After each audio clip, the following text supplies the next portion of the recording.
And some people are like, well, but I'd be willing to speak just for free because I just have a message. Well, then you'll be seen as a hobby, a hobbyist, and you won't be able to get into those big name conferences because they want somebody who is time tested and has put all their eggs in this basket called speaking versus just dabbling in it.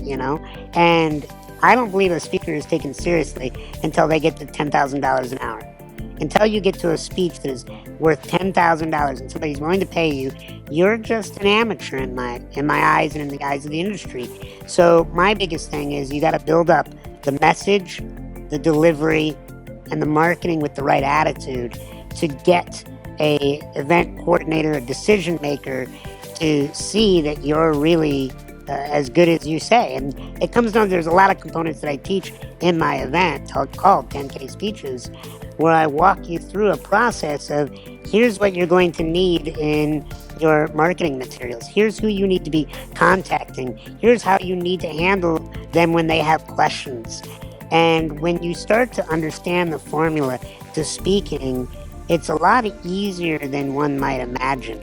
And it just really comes down to having the right coaching and mentorship. There's no way I would be at my position in life, career-wise, if I hadn't hired the best to teach me how they got there. If you think about what causes people to be nervous, and I think one of the words that usually comes to mind is you become self-conscious. And that's the antithesis of what makes a great speaker. It's not about you. If you accept that as one of the basic beliefs of everything that it's taken me these 46 years to learn about speaking, is it's not about you. It's about your audience. And if you get yourself out of the way, you're not self-conscious. If you're not self-conscious, you don't become nervous. You're focused on how these ideas can help others.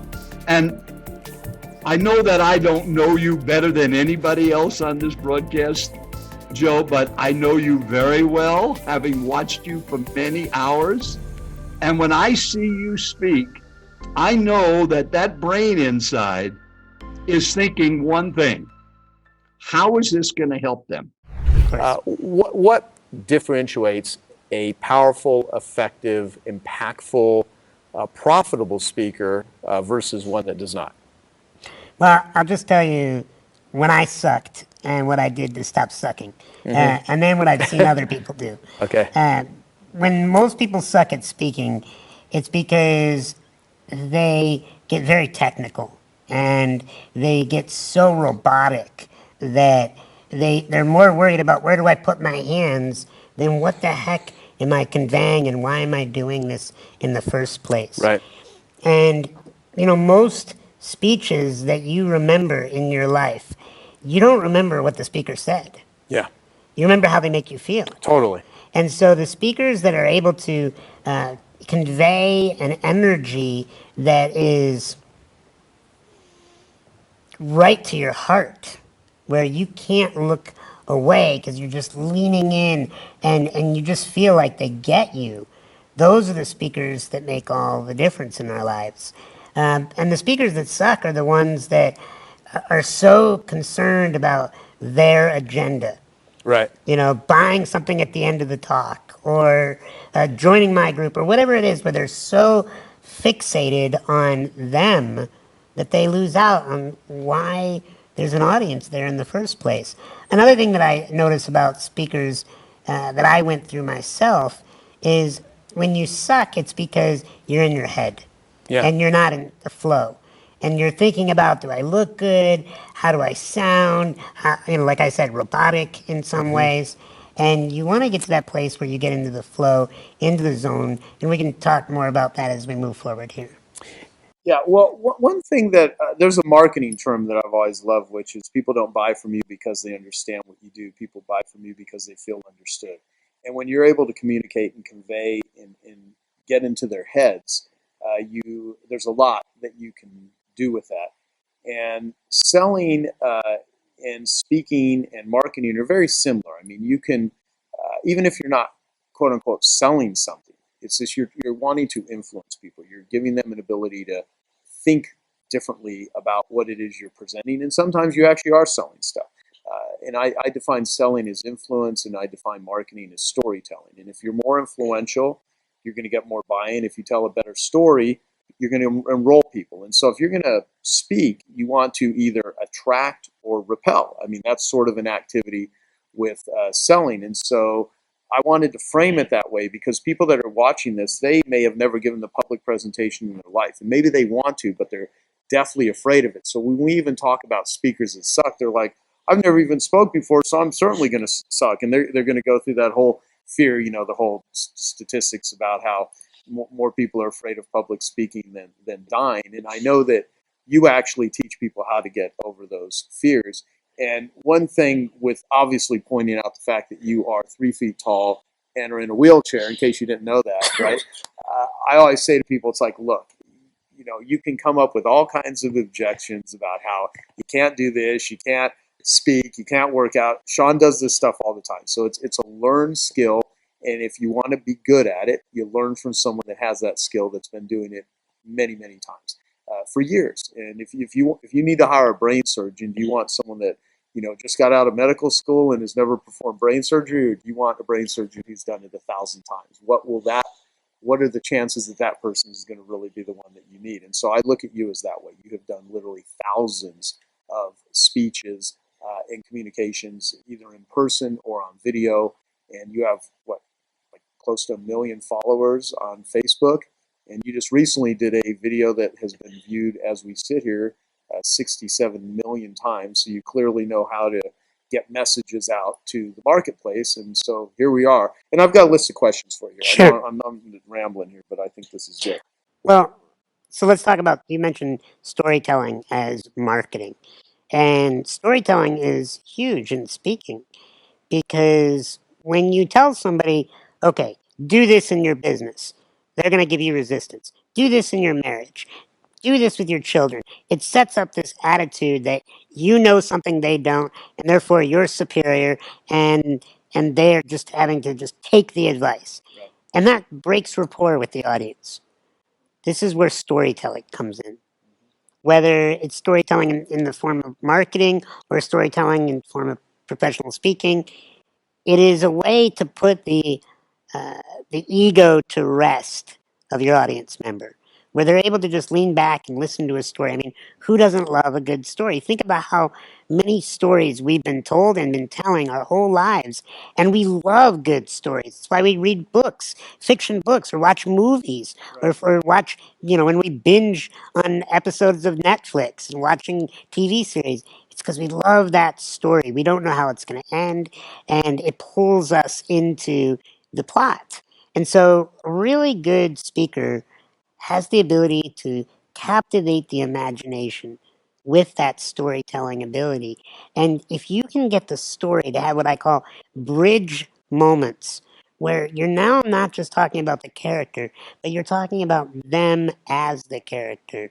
Not everybody is 3 feet tall in a wheelchair. Very few people are going to live their life looking like me. Right. But every single person has something about their appearance that maybe they're a little uncomfortable. They have some element. Maybe their ears are a little too big. Maybe they feel like they have excess weight. Maybe they don't feel tall enough. Whatever it is, we all have abnormalities that we fixate on visually. So when you're telling a really good story, you need to say, what is it in your life when you look in the mirror that makes you anxious? Makes you want to be able to just Photoshop it out.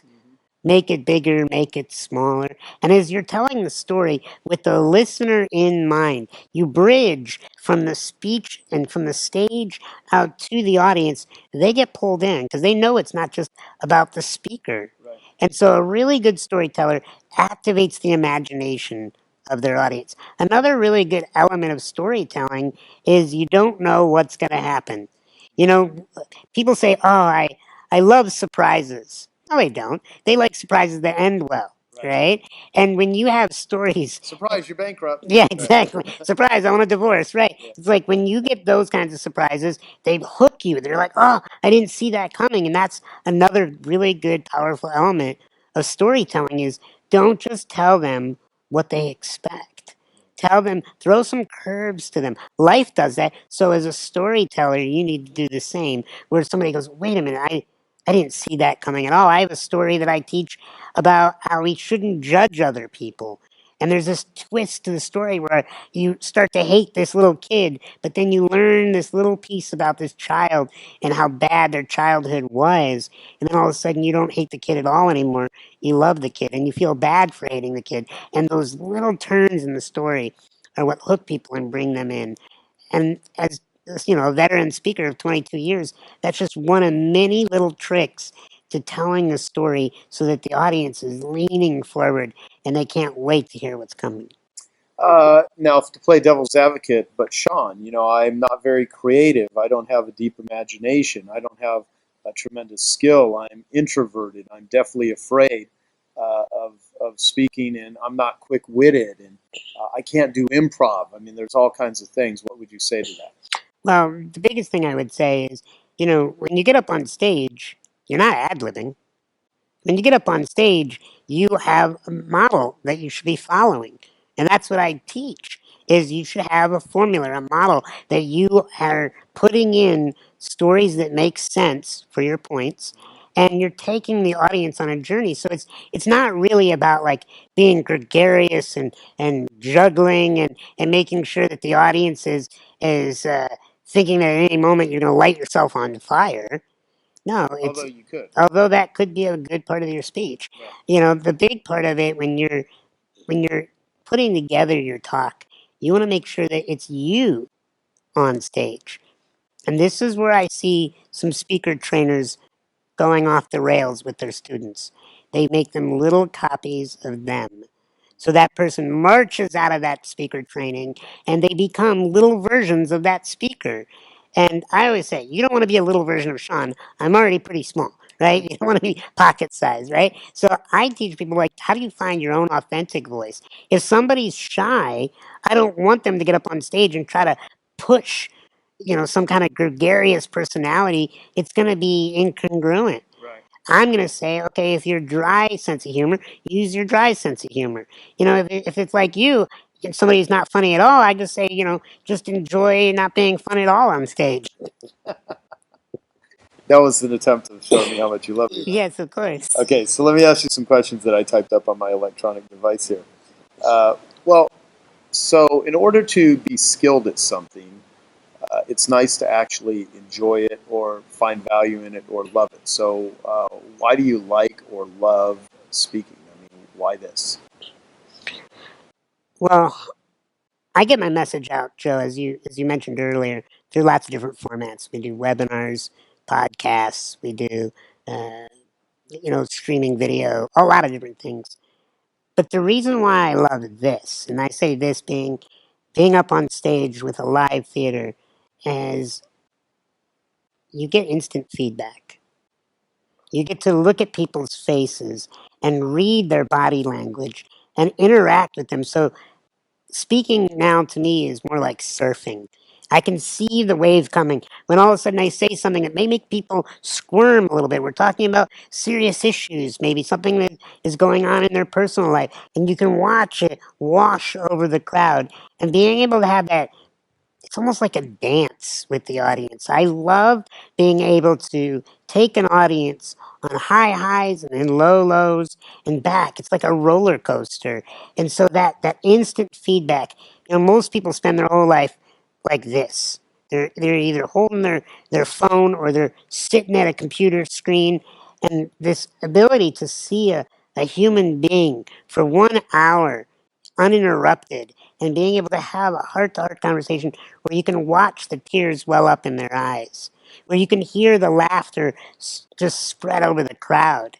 It's the experience of that bubble where this theater becomes a safe space for people to feel emotion and they put their life on pause. Joe, you run events every year. You have large crowds and you also have, monthly smaller gatherings. You know that when a human being feels safe to share their emotions, that's when transformation can take place in somebody's life. If it's just clinical, if they can hide behind a computer screen, if they can hide behind their phone, something doesn't connect as deep as being able to see them and have them really there. I mean, so I guess the thing that I love most is the interaction. I mean, I've tried to leave the speaking industry multiple times.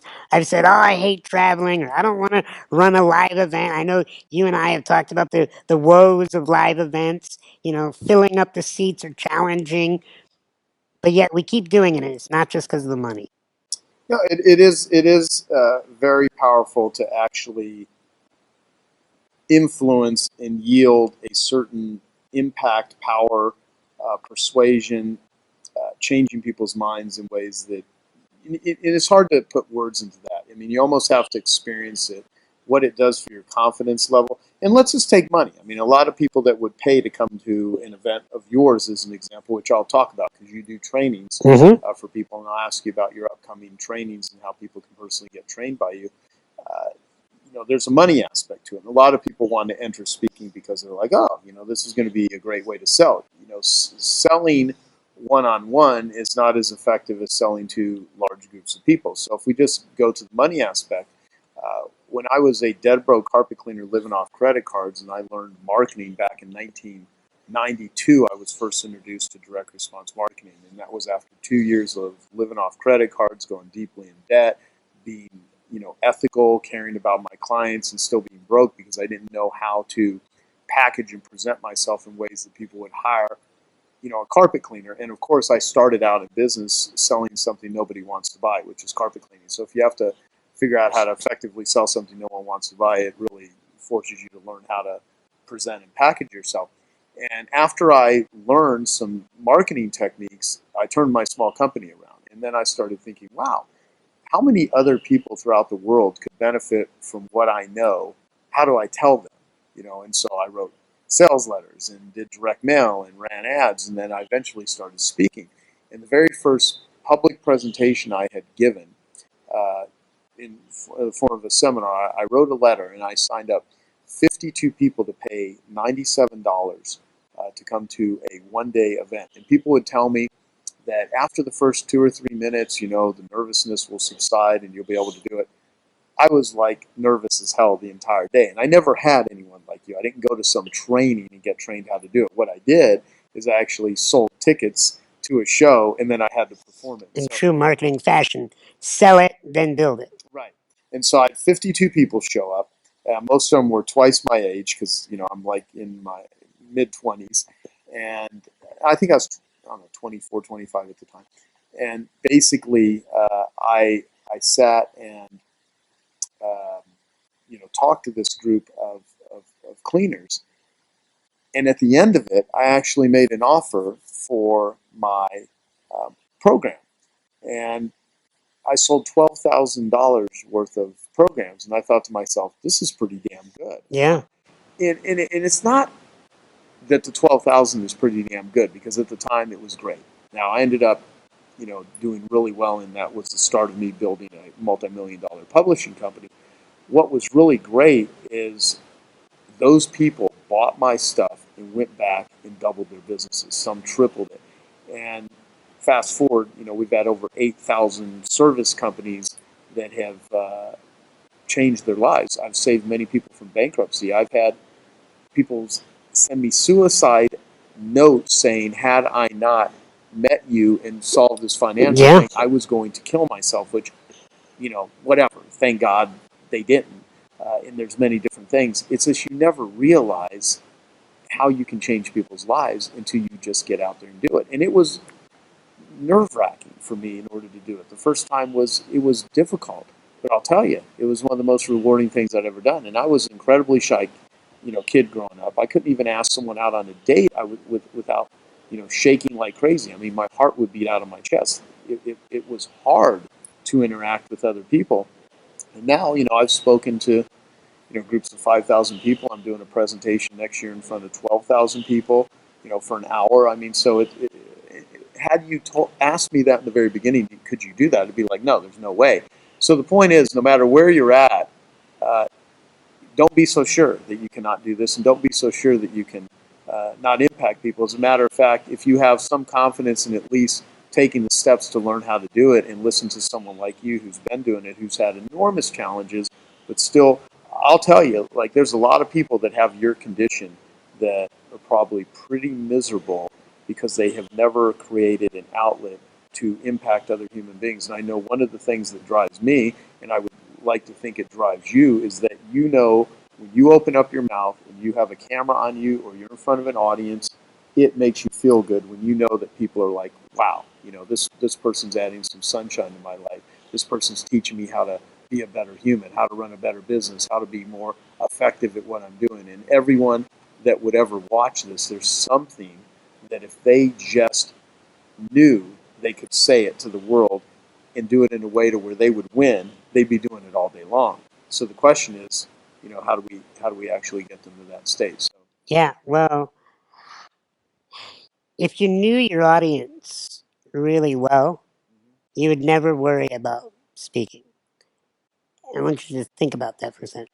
If you knew who was in your audience and what they were going through, you would never worry about your speaking skills, your view of how they look at you.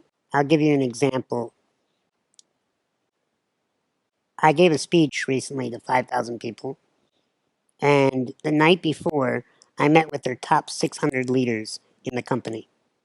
And I asked the 600 leaders to text in anonymously to this number um, their greatest insecurity.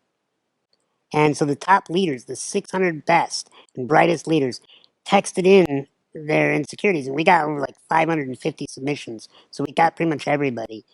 And then I gave a talk to the 5,000 people and I read the top 10 most common insecurities of the leaders. And they were just floored by how even the best and the brightest in their company were struggling with challenges just like them. And what I teach is that the only difference between you and a leader, the only difference between the person on stage and the audience member is, do you push through your pain? It's not always easy for me to go to work. There are times where I go to work and I'm just found out somebody I love died. Or I'm sick to my stomach and I'm vomiting off stage, but I have a commitment to be on that stage. I've had so many different challenges happen right before I go on stage, but I have to just remember one thing, and that's the pain that's in the audience. Most of the human beings that you will ever present to, they're going through rough times. They're either going through challenges in their heartache, they're going through challenges financially, they're going through challenges in raising their children with their own body. Like, you don't get through life unscathed. No one gets to live a life without a problem, let alone several. And so when you get on a stage and you look out and you don't see eyes and ears and, oh, I hope they like me and I hope they think I'm funny, but instead you see, what kind of pain's in this room? That might sound dark, but actually it puts me into a better perspective because I'm like, I'm here to serve right now.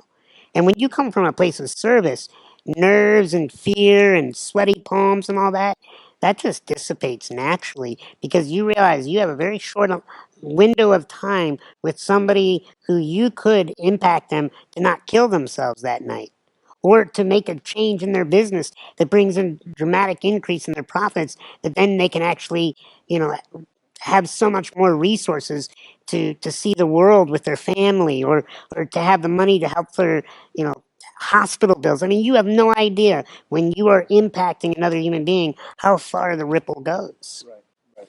And it's true. And so that which you fear but don't face controls you. That which you fear and take steps to face, you can control it or at least get a lot better at it. And the thing is that what are the consequences of not doing it? So a lot of people can say, well, it's going to be hard, it's going to be challenging. Well, it's going to be more challenging is regret. Mm-hmm. To say I could have made that difference, I could have learned that. And so, people are, well, I'm too young, I'm too old, I'm too experienced, I'm too unexperienced. I mean, there's a million different excuses. But the point is, what would this do for you if you just put yourself out there just a little bit more? Well, and I think every person in my audience has a solution for me. They have gone through something. If you were in my audience, you would have a series of solutions for people on how to develop their marketing. Right. You know, somebody else, they might be on how to deal with children with autism. Somebody else, it might be how to cook an incredible souffle for a big, dinner party. I mean, whatever it is, there are solutions in every single person that sits in my audience. And so I am excited to teach people to not be selfish. Don't hold on to your solutions. Bring them up on stage. Share them as a speaker. I personally believe when I meet somebody and they've overcome something massive, they should be speaking. If all they do is maybe 10 speeches in their life, what good could that do for the world? Let alone once they get that speaker bug and they get hooked and somebody hands them a check for 10, 20, $30,000. I mean, you don't have to get many of those fun tickets to change your brain quickly and realize, wait a minute, I'm speaking all day for free. It's about time I get paid. Right. Oh, there's something magical when you get paid for something that you never thought you could get paid for. Sure. And not only do people pay you, they will stand in line because they want your autograph. They will literally talk to you with intimidation. And of course, I do my best not to believe my own PR, and I warn people about that, the good and the bad. Sure. And so don't let your ego get a hold of you. And it's amazing. It can do wonders for pumping up your ego, though. When you have the ability to get up in front of an audience, and it's hard for me to even relate to this now.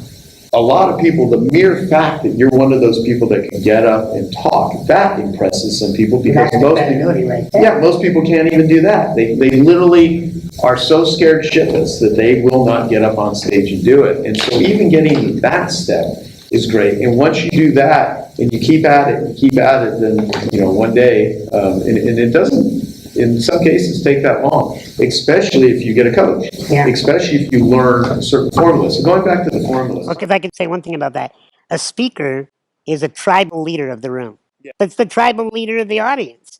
That room, if there's 5,000 people in that moment, they are the tribal leader, and everybody looks up to them and says, lead us. And people get so bogged down with, well, I don't have the credentials to be a speaker. I don't have the expertise. And I'll tell you, in my 22 years of speaking, I found that human beings crave leadership more than credibility.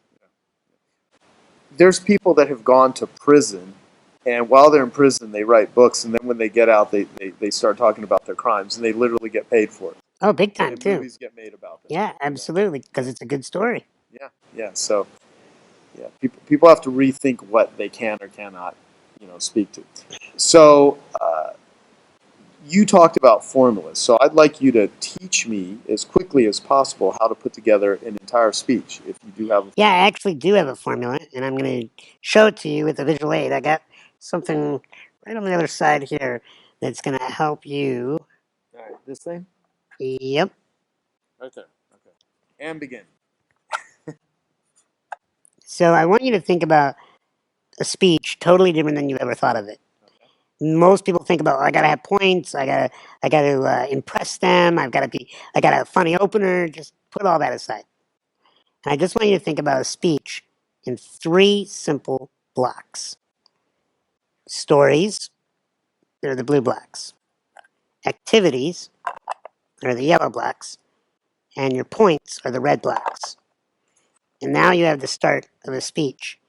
And depending on how much time you have, you can have as many of these 3 block chunks as you need. So, for instance, if somebody says, hey, I need you to do a 10-minute talk like you do in your Genius Network meetings, you might say, great, I'm going to start with a really funny story, get them laughing. Then I don't want it just to be about any old story. I want to have a reason for why I told it. And so I want them to be able to digest their story with an activity. So I might have them write something down on a worksheet or turn into a group of 3.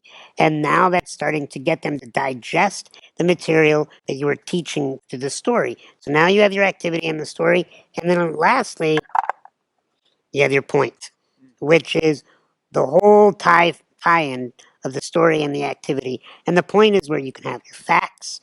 It's where you can show research. It's where you can reference interviews that you've done with other people to add credibility to what you were doing. But when you have a speech, just start thinking about, I need a story, I need an activity, and I need a point. And in a 1 hour speech, you pretty much only need, I call the SAP, story, activity, point. You only need about 3 SAPs to make a speech. 3 stories, 3 activities, and 3 points. And when you start to think about, man, it's just blocks in my head. Well, then when you're planning, like you do, multi-day conferences, you're like, great, I need a bunch of blue blocks, a bunch of stories to choose from. I need a bunch of different activities to pick from, and a bunch of points, things that I want to teach. You know, give me an example of a point in marketing that you would teach. Robotic marketing, how to can and clone yourself using sales letters or 24-hour free recorded messages. Okay, so now, robotic marketing, you call it? Well, you could tell a story about the first time you ever can and cloned yourself, right? Then now, what would be an activity?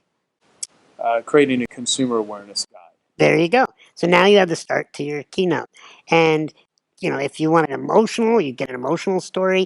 If you want it to be just factual about how you came across something, it could be just a story just to establish the scene. But story, activity, point.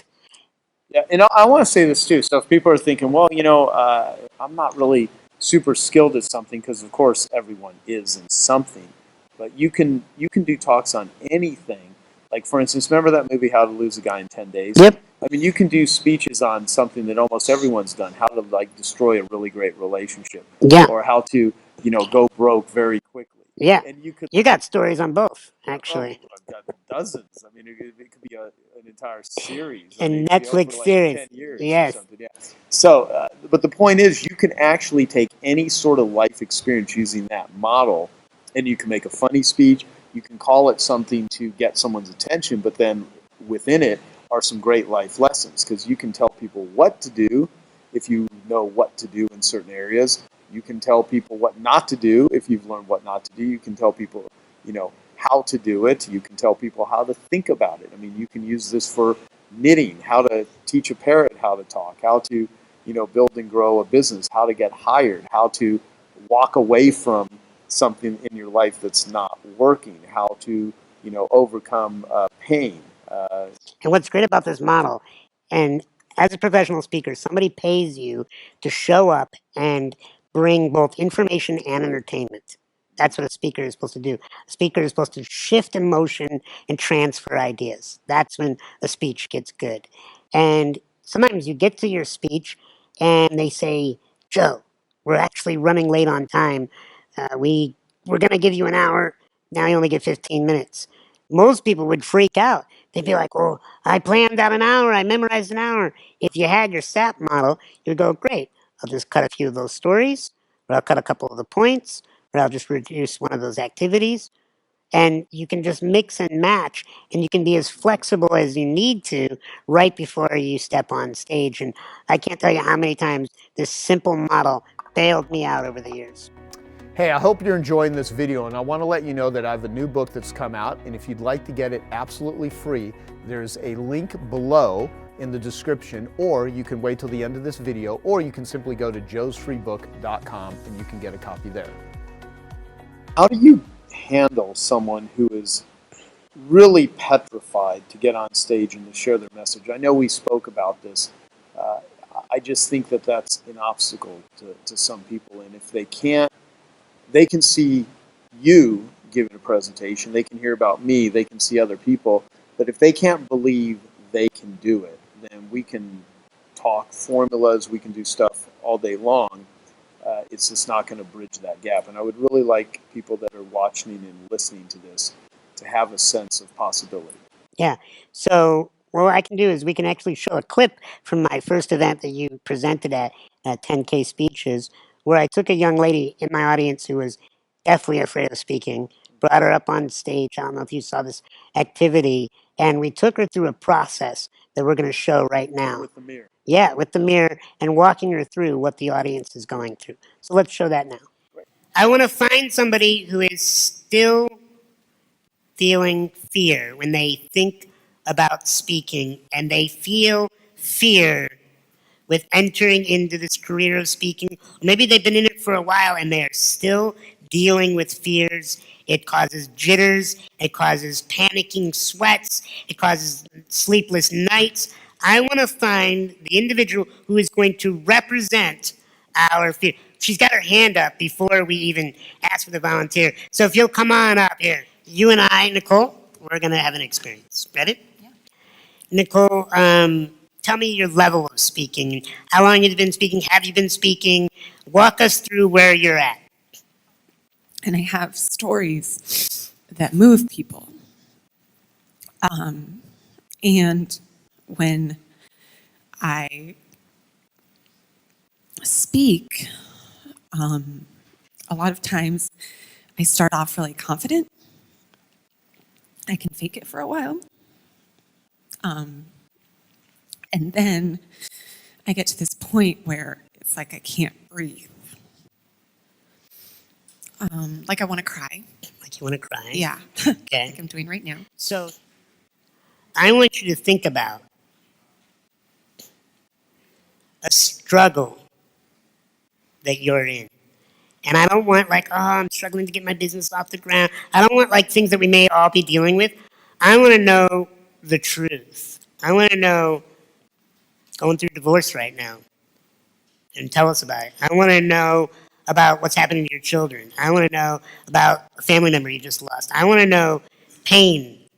I want pain in the room to get a voice because I'm going to show this lovely lady something. So I want you to tell us about some of the pains you're in. One pain only. There may be a lot of pain, but I'm looking for one thing you went through recently that's been really hard, really painful. And here's what I want you to do. You're going to say your pain, and then it's Nicole, right? You're going to say, Nicole, I need your help. That's how you're going to finish. Speakers in line, do you get that? You're going to say your pain, and then you're going to say, Nicole, I need your help. And after about 40 years of being a single man, I finally found love in marriage. And after 11 years, that marriage ended earlier this year in a horrible divorce. And I'm brokenhearted. And I have fear that I'm now going to be alone. I need your help. You got Nicole, this. I am scared to death of the ridicule that I could face and maybe I'm supposed to face. Because I know that the more I step into my power and the more I bring my message to the world, I can and probably will be confronted with more of the mirrors of that which I'm here to teach. And I know that if I cannot and do not for any moment stand in knowing I'm enough, and the power that I'm bringing to the world and the love within that power, that I could face persecution, and I know that there's a chance I could crumble. And I don't want for anyone. I especially don't want that for my audience. So, Nicole, I need your help. September of last year, my mom was diagnosed with pancreatic cancer. July 18th, she passed away. And my mom was the most important person in my life. And I was 24 when it happened, just not too long ago, and I said, this isn't how it's supposed to happen. She was supposed to be here for my wedding. She's supposed to be here for all these things, for my brother's wedding. And losing her has been the hardest thing ever. And so, Nicole, I need your help. Nicole, what are you feeling now? I feel like honored to be able to share this room with everyone. What sensations are in your body? Can you breathe? Yeah, I can breathe. I feel like relief. How's your throat and chest? Oh, it feels good. Yeah. I feel open. I feel like I thought that being up here meant you just have to be flawless. You're not taking notes, aren't you? It's not about being flawless. No, exactly. And I see how much more beautiful people are when they open up and share themselves. Do you hear that? Yeah. Is it echoing back into your ears? Yeah. I'm going to be your whispering unconscious mind. Okay? All right. Nicole, I want you to look into your own eyes, put your arms down to your side,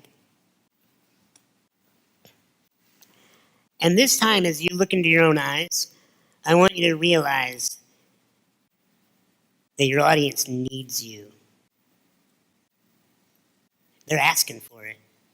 They're begging for it. I've heard some people say, the world doesn't need to be saved. You're right. The world doesn't need to be saved. But the truth underneath that is that there's a lot of people in pain. And by hitting your tuning fork inside of your throat, your chest, your heart, letting your pain take the stage in a very professional, poised, purposeful way, it will resonate their pain. You will activate your audience, and then you can influence and guide them. You're not going to save anyone. You're not a savior. That's a lot of pressure. It's not accurate. I used to think that I had to save my audience. It exhausted me. Guess what, sweetie? You don't even need to be saved. You're perfect just where you are. Your flaws have defined some of your greatest strengths. It's your flaws that's going to build the rapport with your audience. And someday I look forward to opening your best-selling book and reading about that one thing that you're so, in the past, terrified that we would find out. Because that one thing is what makes you human. The nice scarf and the hair and the jewelry, that's just shit to distract us. The truth is, it's your flaws, it's your pain, it's your own little silly ego that we all relate to. I need you to step up in your life. I need you to step forward into your power as a speaker. Because you heard it. They need you. Let's give it a round of applause. That was great. So break down what how you would apply that to other people. Well, when you get up there, you're going to have all these physiological responses. And you could tell yourself, just like she did, that she was terrified. And as she heard what the audience was going through and how they needed, her help, her shift went from, it's about me, it's about me, it's about me, it's about them. And what can I do for them? And so as you're putting together your speech, as you put together your career, you got to think about how can you serve the planet? What is your why? What is the big purpose to why you're doing what you're doing versus how can I extract, for me? Awesome. So you get to a point to where you can start making money with it, and I think if people realize that investing in becoming good at speaking would actually increase their career options, their income, their sales. Their dating life? Yeah, because it's all speech, right? Yeah. Yeah, yeah. So if everyone out there cannot get a date, it's probably because they're terrible speakers, is what you're saying? Well, I'm saying it definitely has something to do with it. If you think of all the great leaders in history, they were really good orators. They had the ability to move a crowd. Whether it's Steve Jobs selling an iPad to somebody that never even heard of an iPad, or Martin Luther King moving people to have racial equality, to a John F. Kennedy to say, we're going to put a man on the moon and bring him home safely. Like speeches and really good communicators really are seen as our powerful leaders throughout history. Well, your whole thing is about doing 10K speeches. So talk about the money aspect. Yeah, How does one translate speaking into revenue and possibly even a career? sure. Well, the biggest thing is you have to see it as a business first and foremost. And some people are like, well, but I'd be willing to speak just for free because I just have a message. Well, then you'll be seen as a hobby. A hobbyist, and you won't be able to get into those big name conferences because they want somebody who is time tested and has put all their eggs in this basket called speaking versus just dabbling in it. And I don't believe a speaker is taken seriously until they get to $10,000 an hour. Until you get to a speech that is worth $10,000 and somebody's willing to pay you, you're just an amateur in my eyes and in the eyes of the industry. So my biggest thing is you got to build up the message, the delivery, and the marketing with the right attitude to get a event coordinator, a decision maker to see that you're really as good as you say. And it comes down, there's a lot of components that I teach in my event called 10K speeches, where I walk you through a process of here's what you're going to need in your marketing materials. Here's who you need to be contacting. Here's how you need to handle them when they have questions.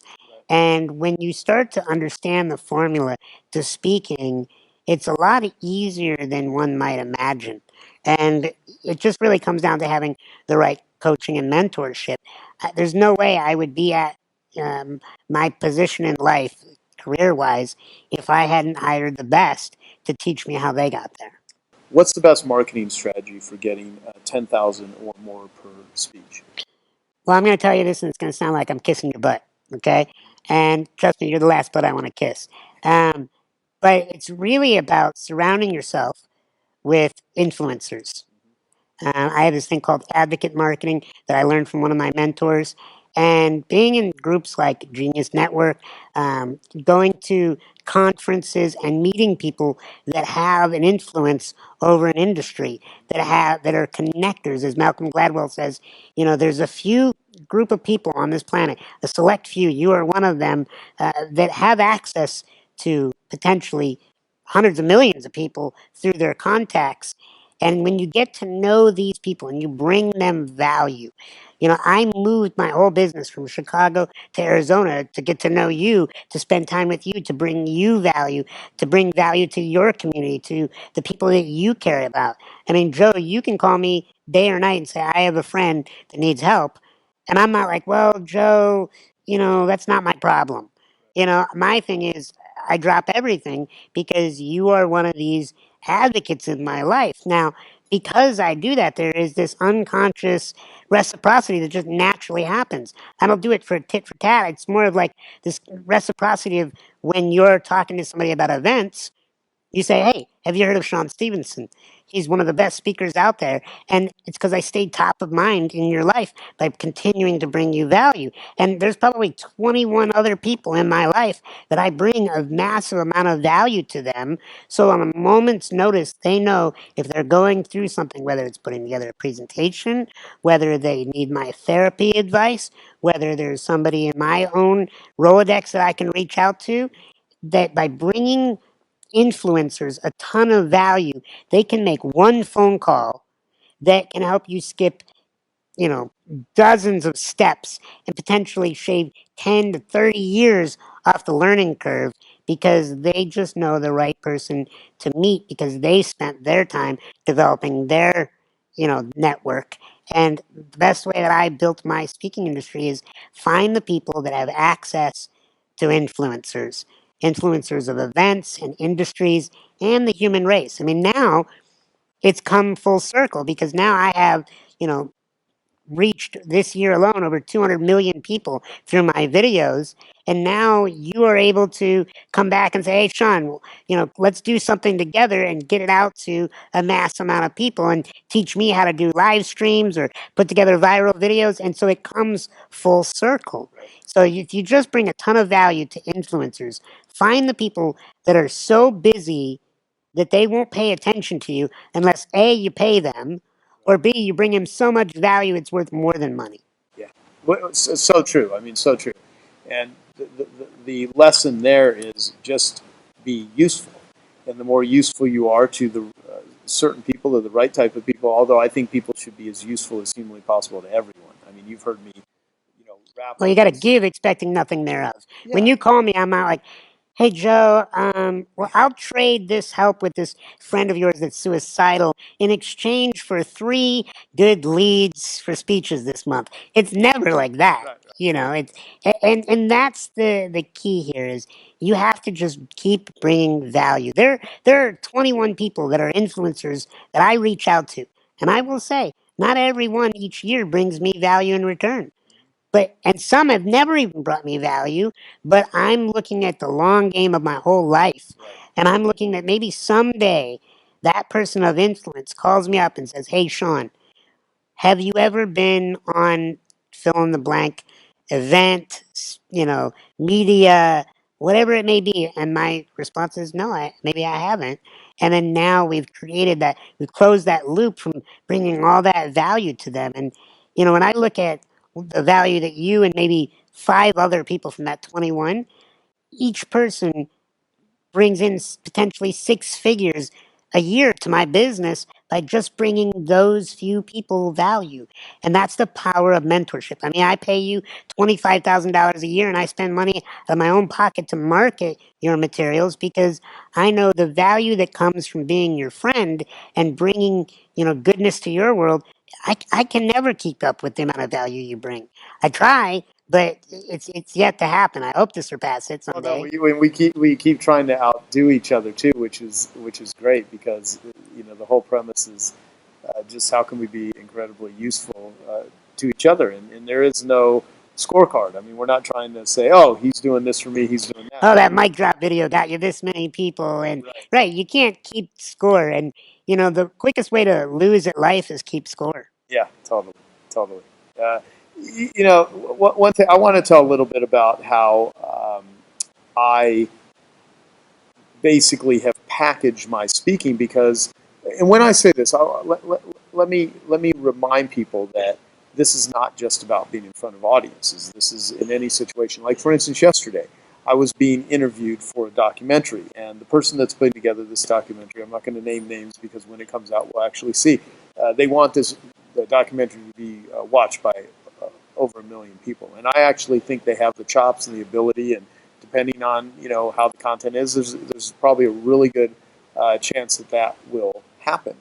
And while I was being interviewed at my home, and then we went to my office because they wanted to do some footage there.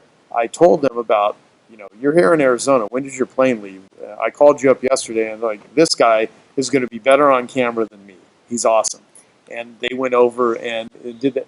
And it's because we have a relationship. The Right. more that you develop and work on those relationships, the better. I mean, people say that time is money, and time is incredibly valuable. You're not going to get it back. You need to treat it well. You don't want to squander it. However, I've never hit my alarm clock and there's been piles of money there. Money comes from relationships, and the more you develop and nurture those relationships, they will bring opportunities to you. It's the very nature of producing more than you consume. And if you do that, you will get all kinds of opportunities. So that would be an example. So in my world, I don't really want to be on stage all the time. I do my Genius Network. We have, currently 200. But I would say you are constantly every month you're on stage. That it's a stage that you built. Exactly. So there are models on how to do it. And I know part of what you teach people is not just overcoming speaking, how to structure it, formulas, marketing, but literally the model. Like, how do you, if you never want to get up in front of an audience, a live audience, but you want to do a daily video, you'll teach people how to do that. If you want to create viral videos, you'll teach people how to do that. If you want to do a podcast, you'll teach people how to do that. If you want to have a big following on YouTube or Facebook, you'll teach people how to do that. If you want to do short clips on Instagram, you'll teach people how to do that. So there's a lot of stuff that you actually do. And so I always look at the model. And there are people, I charge $50,000 currently to do a talk. A lot of the talks that I do, though, I do them for free because there are certain people that are clients that if they ask me to speak and it's a right fit, I'll do it. Some I may negotiate the $50,000 fee, but if someone just wants, and that's just in the U.S., and that's just if travel's easy. If I have to go overseas, the bottom line is I won't hop on a plane for a business thing in most cases unless it's worth at least a minimum of $100,000 to me. So even though I may get $50,000, it's going to also translate into something else. So my criteria for business is $100,000 and something that I'm aligned with, or something that's just going to be so damn useful for me that it doesn't matter. I'm going to hop on a plane because there's some other benefit to it. But the reason I'm bringing this up, though, is that what I tell people all the time, if you're just looking for a famous person, you can get people a lot more well-known than Joe Polish for $50,000. okay, and some even for half that price that have, more, call it fame or notoriety. However, when I speak for someone, I don't just give them a presentation. I actually will spend an hour with them talking to them about how to set up the before, the during, and the after the presentation. So, a guy that recently hired me for his event, it was to a group of, well, it's like Michael Perella. Okay, he runs MABS, Martial Arts Business Summit. I love kickboxing franchise, and so here I am in a room with a lot of, very strong people that can beat the shit out of me, and I'm teaching them about marketing strategies. But before that, actually, he delivers some really great coaching and has a whole program that will teach them how to build and grow their businesses. And so I, spent about an hour on the phone with Michael, and he's also in my Genius Network group, and gave him a model on how to present uh, his program, his coaching program. And at the end of the event, he sent me the nicest text saying, "Thank you so much. Currently we've done 800,000 in sales, and we're probably going to hit over 1 million." So I always say, do you think it was worth him hiring me to speak? He didn't hire me just because he needed a famous speaker. Sure. It was because there's something there. So whatever your deal is, there is no right or wrong way to do it. There's just successful models and there's unsuccessful models. So looking at different models on how to package, present, charge has everything I to call do. that platform agnostic, Yeah. where you're not attached to, well, there's only one way to get a message out. Right, right. And so there's all kinds of ways that you can do this, and most people wouldn't even know that unless they're learning from someone that's done it for many years and has Decades. figured it out. So you've got, 22 years of doing this stuff. You have a lot there. So for people that would like to really, what we're talking about, they're like, yeah, this makes a lot of sense to me. I want to talk about your training, because people can actually come to you and they can learn how to be more effective doing this. And you're a damn good speaker, and you're entertaining, and you really care about people. So But we also bring in some of the best in marketing and in sales and in a lot of different formats that maybe that aren't as my strong suit as speaking is. And so my live event that you're referring to, you've presented at it a couple times. It's called 10K Speeches. It's in Tempe, Arizona. It's actually here in this room, the Tempe Center for the Arts. And it's August 19th through the 21st.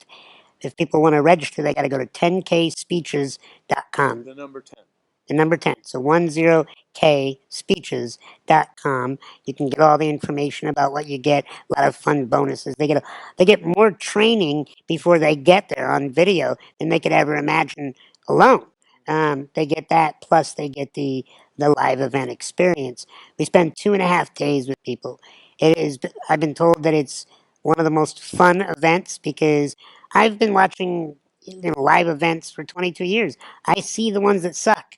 I see that you got to keep the audience involved and laughing and moving and dancing and having fun.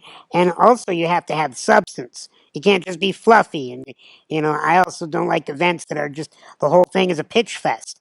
That's why I say when you show up at my event, you get a ton of value for your price, for the investment that you put in.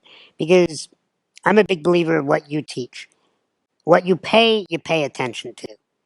And, I've got all these years of expertise, and I bring in mentors such as yourself on panels and as speakers to share different aspects of business, different aspects of marketing, different aspects of sales, and different aspects of speaking. Because when you come to 10K speeches, I want you to be able to walk out after 2.5 days and say, wow, I got more information and more motivation to do this than if I had read hundreds of books and spent years of my life learning. I mean, I look at how I struggled. I mean, I didn't, this doesn't sound too sexy, but in 22 years of speaking, I didn't have 22 years of success.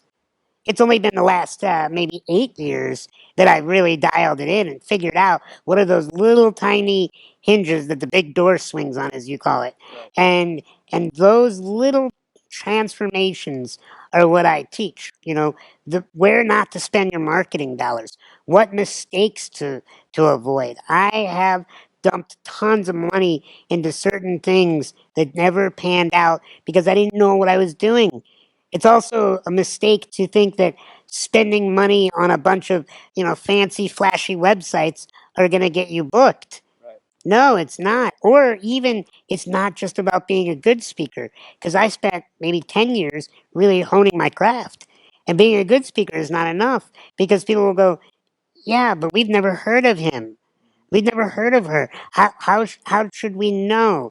And when you really get it dialed in, where you understand all the aspects, the message, the delivery, the marketing, and the overall attitude, because look, this isn't just about getting one date. This is about getting rebooked year after year. I have some clients like Whole Foods and Nike that have brought me in several times. Zappos, these companies that continue to bring me in year after year because I've got the attitude that they like working with. And so I teach people how to have the attitude that an event coordinator goes, yeah, let's bring them in no matter what. Let's make sure the budget can handle this Joe Polish coming in, this Sean Stevenson coming in. And so we teach you all that. Plus, it's super fun. And hopefully, your calendar permits that you can come back and talk to us about marketing again. But I just really think that this whole audience is going to be. It's going to make a magical space here, and some best friends are formed out of this experience. I do this year after year, and every year I call you up. I'm like, Joe, events are so hard to run. Why do I do this to myself? It's like having a baby. You're like, oh, you get this great idea, and it's fun to get the idea, but then you got to carry this thing for months, and then finally you hold it, and the day comes, and the audience is filled up, and your bank account's hopefully filled up too, and you're like, oh, I want to do it again. And that's why the brain deletes pain so that we can do things more than just once. Well, and see, and what I want to mention too is there's a difference between just showing up and having someone else run an event and then running your own events. Oh yeah. But you're probably never going to run your own events unless you actually do some speaking. Yeah, You can be crazy like I did, and I can run my own event as my very first speech and sell tickets and then show up and be nervous as hell and run everything, but still make more money than I've ever made ever in my life in one fell swoop, simply because I went through the fear and I just did it anyway. And, I mean, one of my first speeches, Joe, I got paid, and the person that hired me didn't even show up, and there was no audience. And I flew to Tampa, Florida, and I showed up, beautiful room like this, no one was there. And I remember thinking, I could look at this one of two ways: pissed off because there's no crowd here to hear my message, or excited because I get paid whether they're here or not. And so you got to look at your speaking career as, why are you doing it? Are you doing it because you have a message burning inside of you? Are you doing it because you feel like you are the one expert that can share this solution in the best way? I tell people, no one can rid the world of insecurity the way I can. And if I could just kind of pull the curtain back for a moment, and just tell the truth here is this speaker training, it's really about how do you create world-class humans? Because when you become a world-class human, that shows on stage. But nobody pays to find out how to be a world-class human. They have to logically justify it with becoming a speaker. And I think it's great to be able to teach them both. well, you know what? That's a good way to kind of wrap this up. Is if all of this you're still thinking, well, would I be well served to actually delve into this? If it made you a world class human, that would probably be worth it. Think about what that could do with your family, your friends, the community, the planet. And as cheesy as it may sound, when you meet a human being that is really on purpose, you want to spend more time with them. Okay. So, Joel, over the course of your career, what are the three most valuable speaking and presentation lessons you've learned or discovered? Okay, that's a great question. So as you're listening to this, what about in your own experience? What has been, when it comes to speaking, your aha moments? Well, since you're asking me that question, the first thing I would say is that speaking is a learned skill. Once that became clear to me in 1969, when I went to a Toastmasters club in Tempe, Arizona, and realized that I needed to learn how to speak. I couldn't even lead my Sunday school class in silent prayer. I mean, that's bad. And I was terrified standing up in front of a group. I mean, if anybody ever told me I'd have a 46-year career as a professional speaker when I couldn't even lead my Sunday school class in a silent prayer. How could that be? So that's the first thing, that it's a learned skill. You don't have to be naturally gregarious and outgoing and dynamic. You can be dull, boring, and monotone and be highly effective. One of the greatest speakers recently passed on a few years ago, Jim Rohn. And I've known Jim over the last 40 years. Jim was not a high energy guy. He spoke in a monotone, but people hung on every word he said because what he said was so important. So that's the first thing I'd like you to think about, that speaking effectively is a learned skill. Number two, that being an effective communicator is the fastest and best way to position you as an expert, a thought leader, a results getter. That your ability to communicate to more than one person at one time is going to help position you at a higher level in whatever field that you're in. And third and most important, it's being you. Speaking effectively is a private conversation held publicly. It is not a performance. And Jennifer Carroll has known me longer probably than anybody else on this call, other than Jenny Lachlan, who is on this call, who's my daughter and one of our certified coaches of the Ultimate Speaking System. Hi, Jennifer. And Jennifer knows that what you're seeing now is just like I am if we were sitting in her living room or I was with one of her kids. It's not a performance. And that's what you need to think of. Be congruent, be you. When you're you, you're relaxed, you're calm, and you're confident. And if you are dull, boring, and monotone, you can build that into a presentation. So one of my clients, we called him Boring Bob. One of the things we did when we introduced him at a meeting, the president of the company said that the next part of the program is going to be the most difficult. Boring Bob is going to come up. He's our chief financial officer. He's going to give us all the reports for the year. It's going to take an hour. Every year that he does this, people fall asleep. So we have a plan this year. If the person next to you starts to fall asleep, you got to wake them up.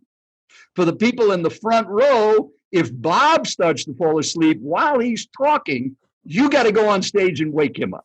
Well, before Bob said his first word, they were clapping and cheering. He never changed his presentation. He was dull, boring, and monotone. We just worked out a system to capitalize on that negative and turn it into a positive. So just think about those three things, that it's a learned skill, it's the fastest way to position you as an expert, and be yourself. Love it. Love it. So Dean, I can keep going unless you want to. Well, I think that this, you recommend, that there's not much. I can tell, like, from learning speaking, just getting, the more comfortable you are in bigger groups, that it does become much more natural. I remember that same thing, being fearful, not fearful, but more nervous the first time I did a homebuyer workshop as a real estate agent. I had, 18 people, and it was like a much bigger nervousness than being in front of 1,000 people became. And you're right, just being natural was really a thing, more conversational too, in a way. Well, let me just comment about you, Dean. In the years that I've known you, you're always the same. Yeah, just like what you're saying right now. I mean, the attire that you have, the black hat, the black shirt, the black pants, shorts, I mean, that's the look. Mm-hmm. And you are the same. You are real. And that's what you need to think of as you're listening to this. Mm-hmm. Be you. There's no one else like you in the world. Everybody else is already taken. Why would you try to be somebody else? Mm-hmm. And if there's anything about that, like I noticed we had people from all over the world, we had Peru, South Africa, when we have an accent, which could add difficulty in understanding you, you just build that into the introduction. that Fred is from Peru. English is his second language, but he's an expert at building email lists. So you're going to really need to concentrate on what he says. And even if you only get half of what he shares, you'll be still twice as far ahead in building your email list. So pay close attention and don't let his accent distract. And if you say something like that, people say, well, I can understand everything he says. But if we don't do it, then it can become a distraction. That's one thing I've learned from you, is observing the introductions and how you went through exercises with us in Genius Network meetings to lay out an introduction for ourselves. And what you just said, so much of it, you can set the table, you can set everything up in the introduction.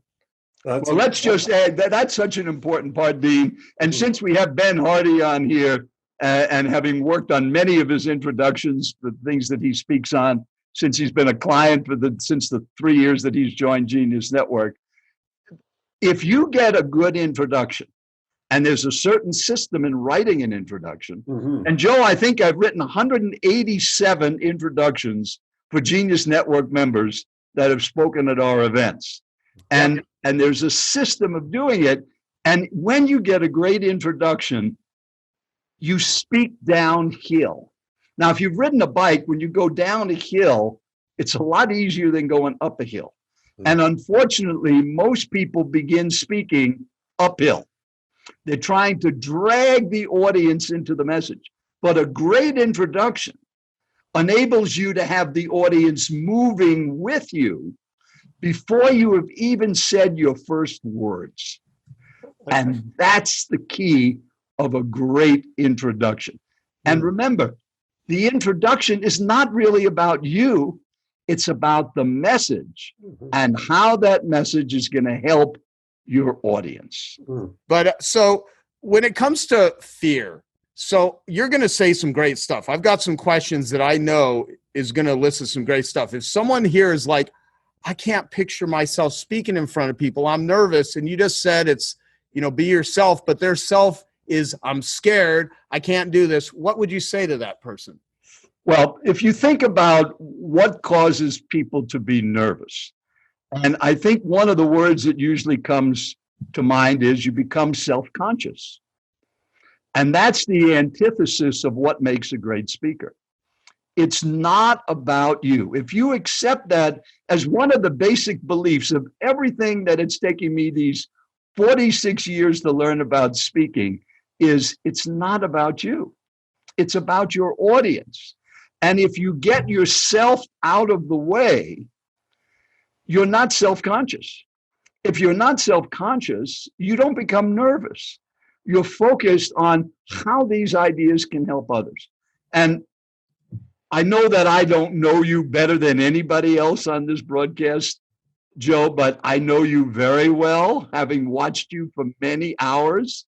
And when I see you speak, I know that that brain inside is thinking one thing: how is this going to help them?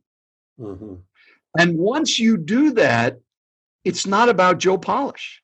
And that's what you need to think of as you watch and listen to what we're sharing, that when you're focused on your message and how it can meet the needs of your audience, how it can help your audience or your listeners overcome their fears, their worries, their concerns, or reinforce their successes, it's not about you. Yeah. And then, so you're not looking at what does your hair look like and what does my clothes look like. That's not part of it. Yeah, you need to check your hair before you start, and then that's it. Forget about you. And that's the best way that you can get away from the nervousness and the fear. And if you look at fear as an acronym, false evidence appearing real, FEAR, false evidence appearing real. If you have the opportunity to talk virtually or in front of a live audience, just think, how is this going to help them? Yeah, that's a really great. I've got to read this because there's this comment from Celia Black, who's like freaking brilliant. And she wrote, I get stuck thinking that no one wants to hear what I have to say. And then Hey, Anna, I'm reading all these comments. These are great. And then Jim writes, Celia, your inner voice is a liar. So that's an interesting thing, though, because you got people that second guess or doubt themselves. And by the way, this is going to sound like an aside, but Ben Hardy, I'm going to call on you in a moment because I want you to actually come on and say something. But when someone's doubting themselves and they're yet at the stage where there are people that are on here right now that their success, if you want to call it financial, right, their ability to do it is limited by this part of them that is doubting themselves, that's second guessing themselves, that doesn't think they're good enough, imposter syndrome, a billion different ways that people can frame stuff. And I know that these people are incredible in terms of their knowledge base and stuff like that. So again, what would you say to that, Joel?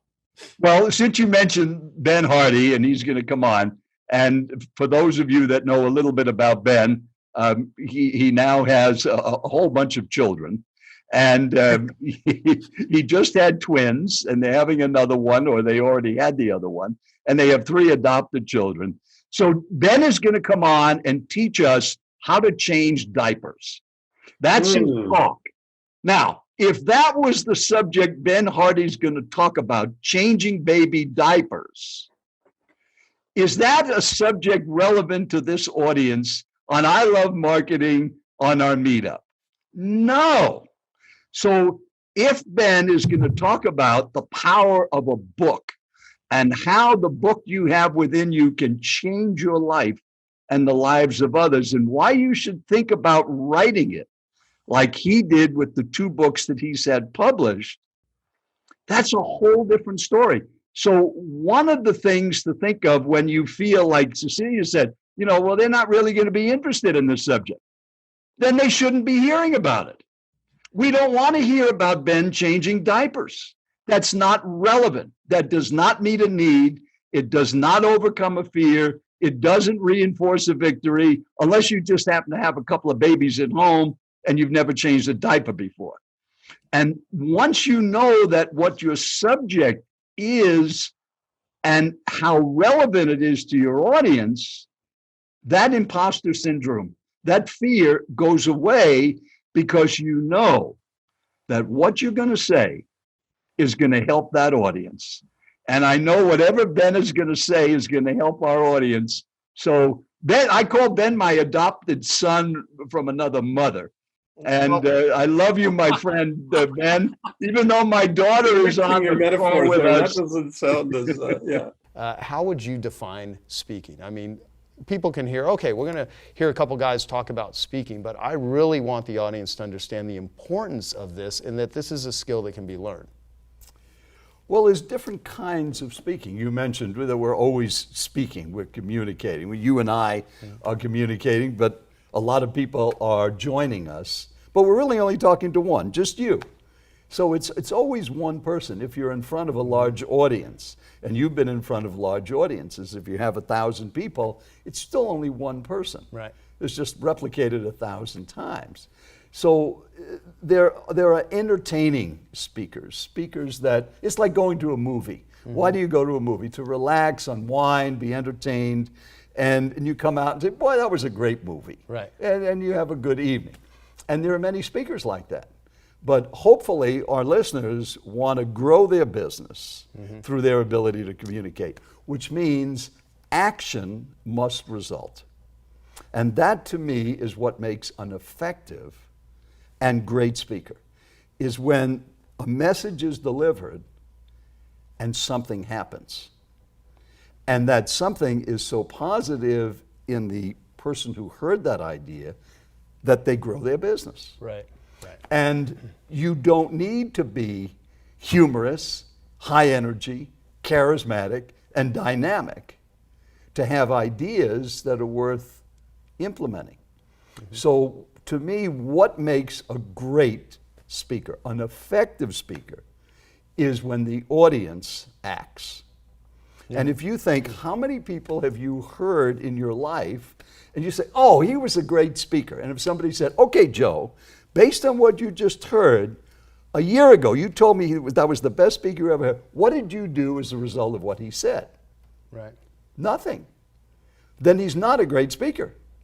But you could hear a boring, dull person that would change your life. Now, let's talk John Paul DeJoria, who was one of the keynote speakers at the 2015 annual event. Yep. Okay. In my opinion, of the 24 speakers, he had the greatest impact on the audience, because I have heard, knowing so many of your members, that message, which was 2 words, be nice. Be nice. And I've asked members who were in that room, how many times have you thought, oh, almost every day. I think of what John Paul said. I mean, here's this billionaire running all these companies. Right. And the key is, be nice to people. Yeah. Be nice to your employees. Be nice to your customers. Be nice to your family.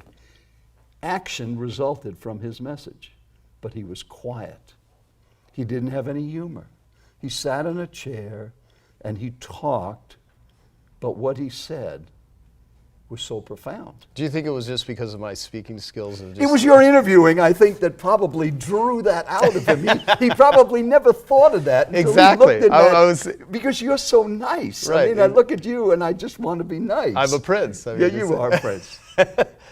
Not really. Yes. So if you think the effective speaker is the one where the audience acts on what they say. So if we think of the Genius Network speech, I've heard and critiqued 200 of the 10-minute talks over these years I've been involved. Yeah. Now you have me working with them before they give their speech so we get them even better. Yeah.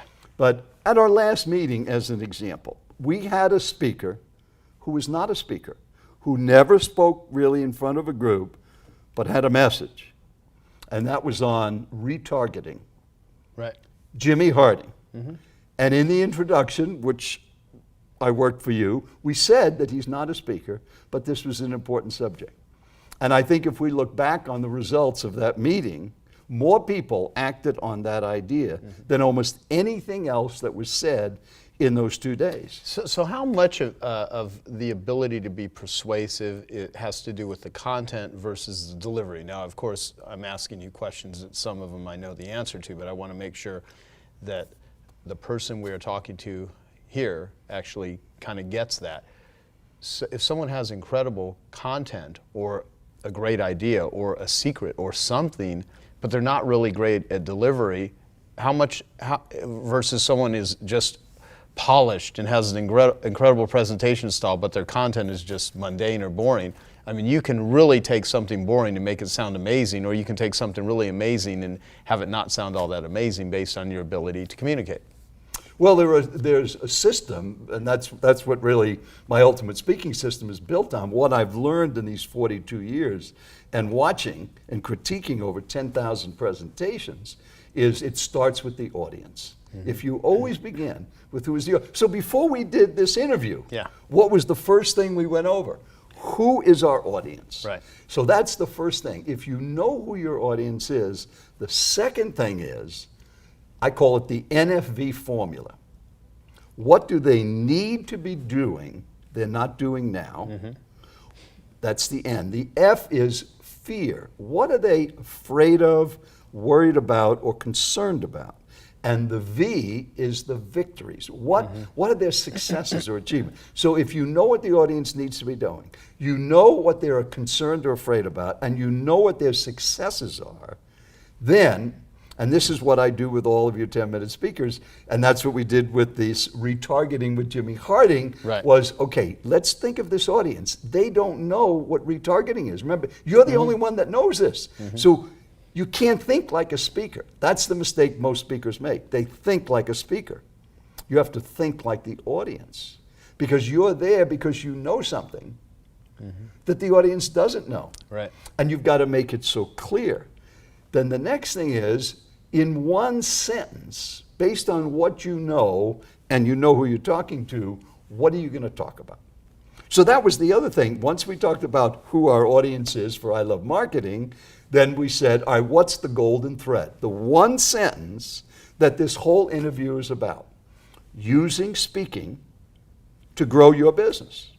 That's what it's about. And so by the time everyone is done watching this, they will have learned and have thought about and have seen and demonstrated different ways that they can use speaking to build and grow their business. Of course, we've already gotten into that. Right. But that's the point. But we're not talking about anything. We're not talking about marketing, computers. We're not talking about Facebook. We're not talking about any of those things, even though they could be important in marketing, because the golden thread of this message is that specific. And that's what you need to have when you speak. What in one sentence do you want the audience to go away with? Then the next step is, what is your call to action? What are you going to ask them to do? So on Jimmy's talk on retargeting, in talking to him, what do you want us to do? Well, I want everybody to retarget, in his Louisiana accent. Right. Okay, so now we got to lay out, how do we go about that? Since we don't know anything about it, give us the steps. So by the time he finished his call to action, which is start retargeting and I'll help you, everybody said, well, I'm going to do that. And that's what you want the audience to think. Every idea should elicit this thought, well, I can do that. Right. Rather than, boy, that's a great idea, but there's no way I could do that. And how many times have we heard that? We hear great speakers, and they come across with, oh, man, that's terrific, but there's no way I can do that. Right. So there's no action. If there's no action, your business doesn't grow. Something has got to happen. So that's the criteria for why I see speaking is not a performance. It's not in a delivery. It's in the clarity of the message. If you can deliver it with humor, visuals, powerful stories, high energy, because that's who you are, that can enhance it. But it's certainly not necessary. Because if I look back in all the years that I've been in audiences watching speakers, the majority of those that have left the impact were none of those kind of speakers. Because it wasn't about the speaker, it was about the ideas. Right. So that would be the criteria. How can you make your message action focused and reasonable to that audience based on their needs, fears, and victories? Biggest mistake is not thinking like the audience, is thinking like a speaker. And you know, I'm just so passionate about this. Who cares? I want to tell my personal story. Nobody cares about you. They care about themselves. Now, your story can be a tool to help move the audience into action. But if you accept my premise that what makes an effective speaker or presentation is if action results. Do you accept that premise? Yeah. That if you do a meeting and people act and implement the ideas, this was effective. Well, in the context of if the goal is to actually build and grow your business, yes. If your goal is just to entertain people and make them laugh, you know, whatever. Well, then if the goal is to be an entertaining speaker, you measure it by how many times the audience laughs. And if they laugh 50 times in 30 minutes, that was an effective presentation. Right. But if your goal is to get them to do something in healthcare, like Dave Berg.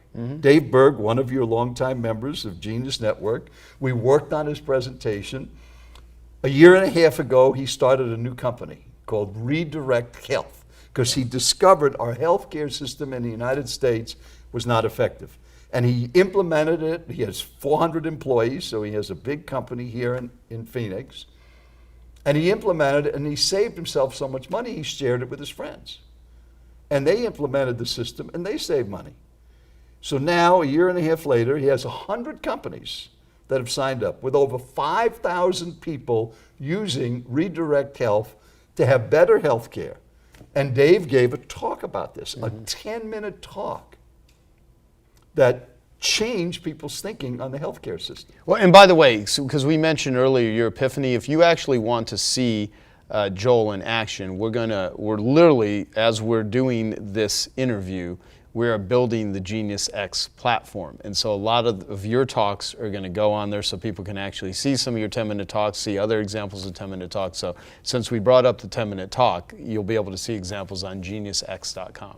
Well, you need a 10-minute talk for whatever your business is, because in 10 minutes, and this is the man that created it, I never heard of this idea before, but it's so difficult to concise what you do in 10 minutes. So you're talking about the healthcare system, a entirely different mindset, and he was able to do it in 10 minutes. And now the growth of this company has resulted from his ability to stand up in front of a group and communicate an idea and get action. And that's what makes Dave Berg an effective speaker. Not a great speaker as far as humor, energy, charisma, like a Tony Robbins, nothing like that. The message is the key. So John Paul DeJuria, be nice. Right. So many of those simple little truths, Earl Nightingale, that you become what you think about. Yeah, got it. So how do you constantly improve and grow your skills, your goals, and success as a speaker and as an entrepreneur? Well, I told you that's the basis of everything in my mindset is improving. Because if you're not getting better, you're getting worse. You can't stand still. So you're either moving forward or moving back. If you're alive, everything grows or it dies. So if that's the case, the only way you know, I call it numbers. You've got to measure it. Right. So if you have a business, how much did you sell last year? Okay, what's that number? Well, how much are you going to sell this year? It's pretty easy to see. Did it go up or did it go down? Right. So if you implemented some of Joe's marketing ideas and your business grew, then you would say, okay, maybe I should implement some more of these marketing ideas and grow it again. And then Dan Sullivan at Strategic Coach, one of your longtime friends and members of Genius Network, talks about 10xing things. That 10x is easier than 2x. Instead of doubling it, 10 times it. But you do that with ideas. So you need numbers. You need to know where you are. Right. And I'm a numbers fanatic, so I keep records of everything. I mean, how do I know I'm improving? Yeah. Unless you know where you were. Good point. I mean, there's a lot of people that just do not track anything and then they don't have any way of even knowing. So, awesome. What are some of the best ways? So I've got some different questions here that I think would be really valuable for you to dig into. So what are some of the best ways to develop a message and create a credible and emotional connection with your audience? Well, how do you develop a credible message? I mean, that's really the key. You got to know the audience. It's got to be credible to that audience. Since you're such a health fanatic, I mean, you work out all the time, you stay in great shape. So if you were going to talk about fitness to Olympic athletes, or in this room we had overweight teenagers, and in this room we had pregnant mothers. But our subject is fitness, health, and nutrition. Now, would you need a different presentation for an Olympic athlete versus a pregnant mom? Yes, you would. Okay, but could there be some similar themes through that? Absolutely. Some of the principles wouldn't change. Right. That's what most speakers don't do. They have a talk on health and nutrition, not realizing they're talking to Olympic athletes or pregnant mothers or overweight teenagers. Right. So if you always start with the audience. So in all my years of speaking, I've never given the same presentation twice. So you don't have what many people refer to as a signature speech. I don't have a signature audience. If I had the same audience on the same day, at the same time, I could give the same speech.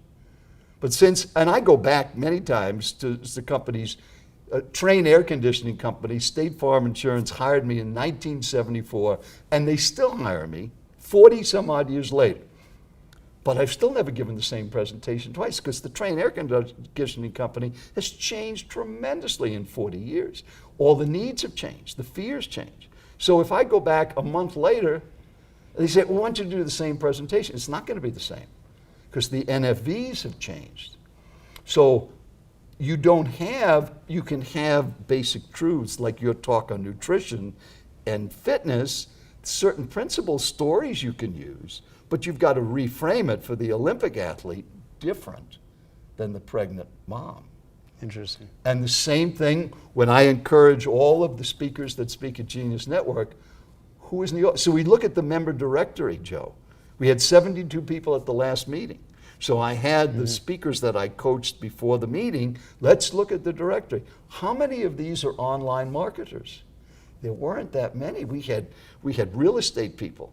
We had people that owned supermarkets in the East. We had people that were in brain work. We had all different kinds of people. So Jimmy realized if we're talking about retargeting, I better define some of these terms because these people don't know that. And that's why those presentations get so effective. And that's what you need to do. who is your audience? Well, let me ask you to play devil's advocate a little bit, because I know some professional speakers that have made a huge, created huge businesses with the same talk. Absolutely. And signature speeches. So now, granted, I am in agreement with you also that I've never given the same speech. I mean, there are things that I will talk about. I have my riffs and I tie them all together, and I've learned how to do that, and I feel it's a better service to the audience to not just giving a quote-unquote canned speech. And at the same time, I don't argue with success either. If someone's having success in a particular way, what I'm a big fan of is having more success. So if someone has a signature speech and they can apply it, or they go from niche to niche. For instance, if you talk to people that are in multi-level companies, and the multi-level companies are selling, I don't even know why I'm using this as an example, but selling nutritional products, you could probably give the same speech to different multi-level companies with very little, if any,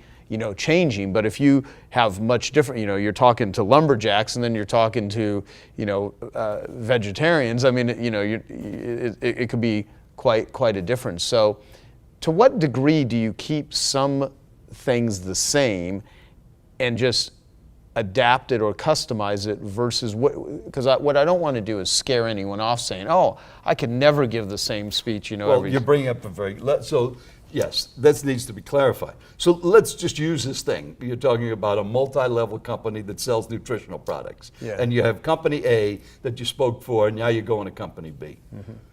Yeah, I'm not saying that it's 100% different, but it's that 5% or 10% that's customized that changes everything. Yeah, and by the way, I mean, in I Love Marketing that I do with Dean Jackson, the very first profit activator is select a single target market. I mean, you're talking to a guy that absolutely believes the number one thing, first and foremost, is who's your audience.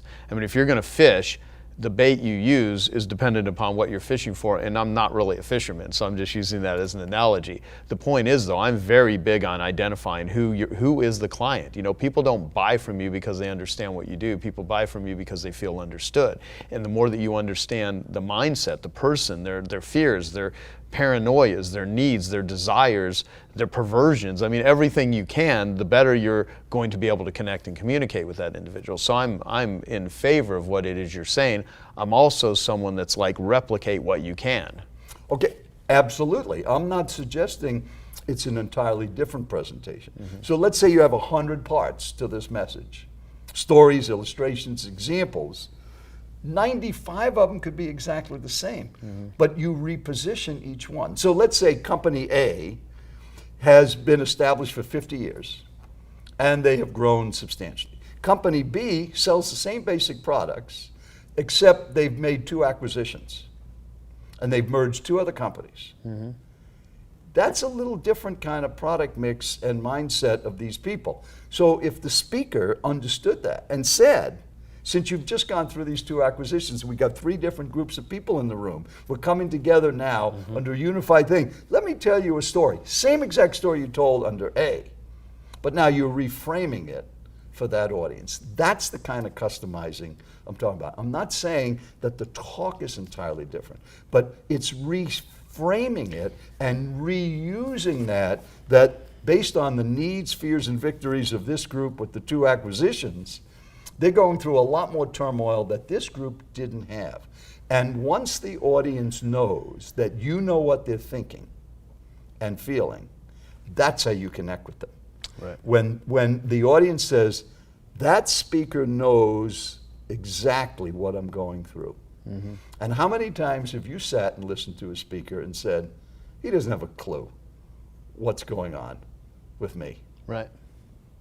And if you can do that, that's how you emotionally connect, where the audience says, he gets me, or she gets me. Mm-hmm. And that's where the preparation, the customizing, and the focus on the audience comes in. Not on changing your content stories, your riffs, as you like to call them. Right. But you can reframe it. Yeah.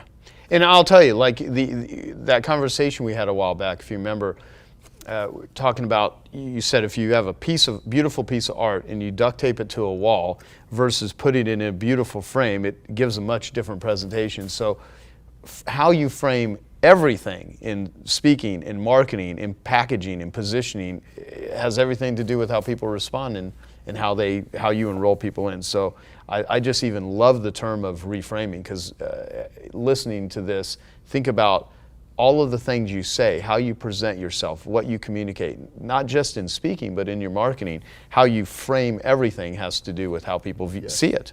There's such an emphasis today than there was 20 years ago on PowerPoint, on Keynote, on visuals. And so I wanted to get your perspective on the best way to use visuals in a presentation, because I can do it with or without. And some people, they literally do visuals and then they talk about the visuals, and then, but there's all kinds of ways to do it. And you more than anyone have seen, because you were speaking before I think computers existed, right? Oh yes, definitely, yes, yes. I mean, I am so old. I was a busboy at the Last Supper. Okay, I mean, I got an autographed copy of the Bible. I've been around a long time. That's awesome. So here's the rule on visuals. A visual needs to enhance your message. Mm-hmm. Clarify it, enhance it, or make it more impactful. And the other rule, if you're using any kind of visual, and it's so simple, but watch what happens at your next meeting, any meeting you go to, the only thing on the screen should be what's coming out of the speaker's mouth. So if you have 5 bullet points, 5 steps to marketing, and you have them on the screen with 5 bullet points, the audience is already past number 1, and you're talking about they're not even hearing what you say. Mm-hmm. So you use 5 slides. Right. Simple thing like that. So I brought along some visuals to show you. So I work a lot with financial advisors. This is a terrible visual. Do you have any idea what this is? It's a graph. It's a graph of the U.S. federal tax bracket history from 1913 to 2009. Okay, you can't even see it sitting next to it. All right, here's another one, be a terrible visual. Now, here's one that gets a little better, but there's 4 newspaper headlines.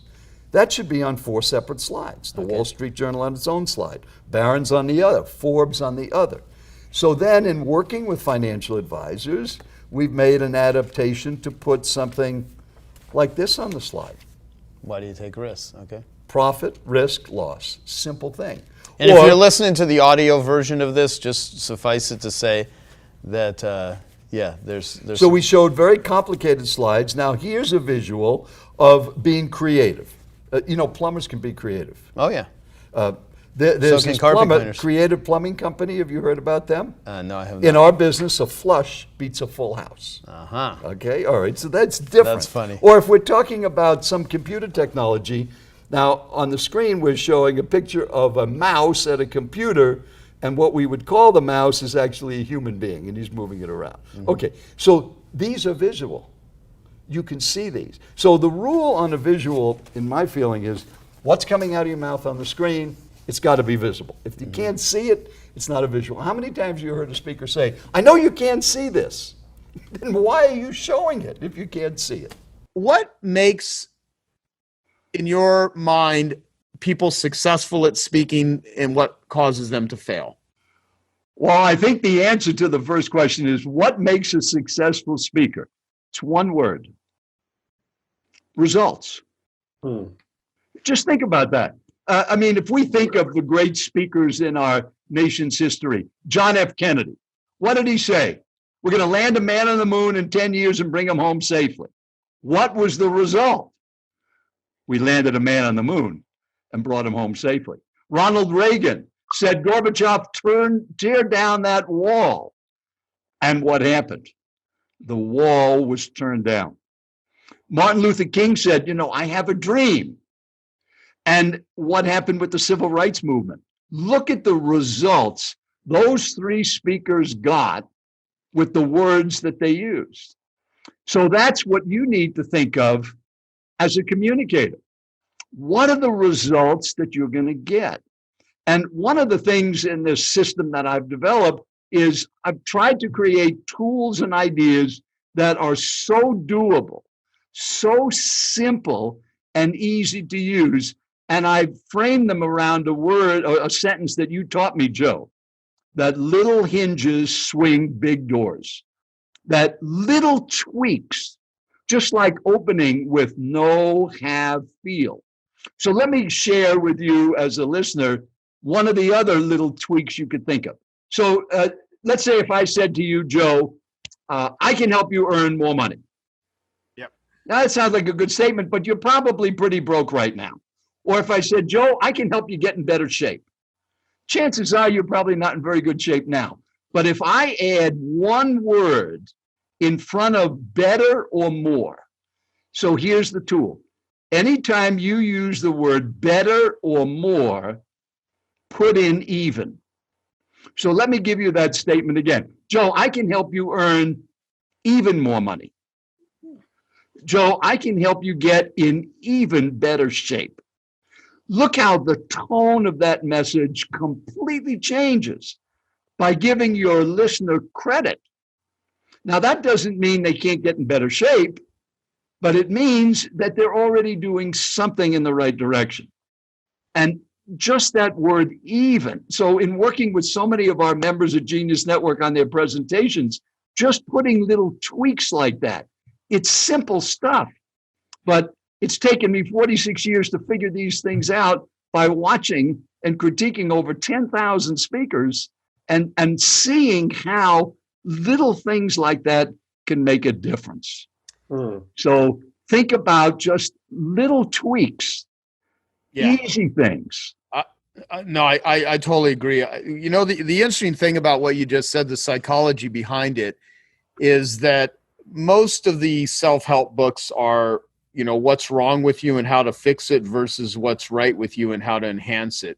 And whenever you approach someone in that way, it's way less threatening and it's more validating, and they become more open to hearing what it is you have to say. So that framing that you did is really powerful. And one thing I learned from you early on is you made this analogy that I've talked about quite a bit, where you said if you had a beautiful or valuable painting and you duct taped it to the wall without any lighting versus if you put it in a frame and you put it in a museum and you had, you know, great lighting, all of a sudden it's just a completely different context. So much of what we teach at I Love Marketing with the 8 profit activators, before, during, after, education-based marketing, all of the stuff is really about how to frame and position what it is you do. And then our friend Jason Fladlin has this great line where he's like, anything that you're selling, you want to put information in front of it. Well, people have to communicate in order to do that. Joel, I have a question about how often you should be practicing in between speaking. How long would you say that should be in between your live performances? Okay, so the question about practice. I don't recommend practicing what most people would think of as practice.